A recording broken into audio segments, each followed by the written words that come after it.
Les deux acteurs se sont retrouvés, 11 ans après le premier opus de la saga Marvel. Et leur amitié est toujours intacte. L'amitié entre l'actrice israélo-américaine et l'américain dure depuis plus de 10 ans.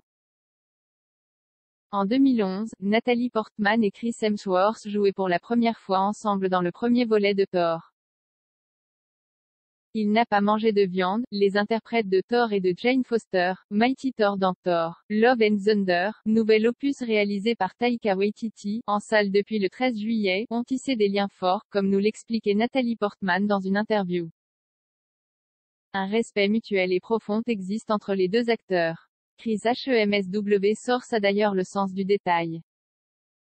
Dans une interview donnée début juillet à Capital FM, et depuis relayée par de nombreux médias, Natalie Portman a évoqué les coulisses du tournage d'une scène de baiser entre leurs deux personnages. Le jour où nous étions censés tourner la scène du baiser, il n'a pas mangé de viande le matin. Il sait que je suis végane. L'actrice a ensuite souligné l'effort de son partenaire, il en mange toutes les demi-heures. C'était tellement attentionné de sa part, a-t-elle ajouté, expliquant qu'elle n'avait de son côté pas formulé une telle demande.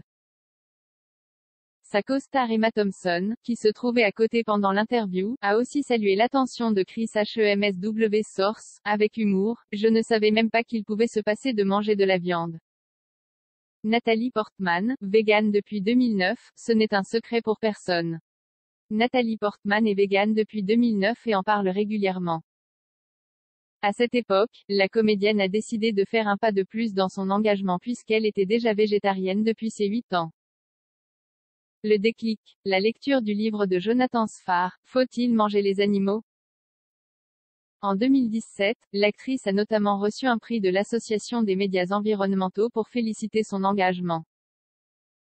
Dans un discours vibrant, elle a expliqué les raisons de son régime alimentaire. L'agriculture industrielle est responsable de la majeure partie de la pollution de l'air, de l'eau et des sols, ce qui affecte également de manière disproportionnée les communautés les plus pauvres.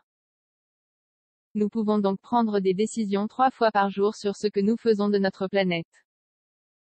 Vous pouvez faire la différence en choisissant ne serait-ce qu'une fois par jour ou une fois par semaine de ne pas manger de produits d'origine animale.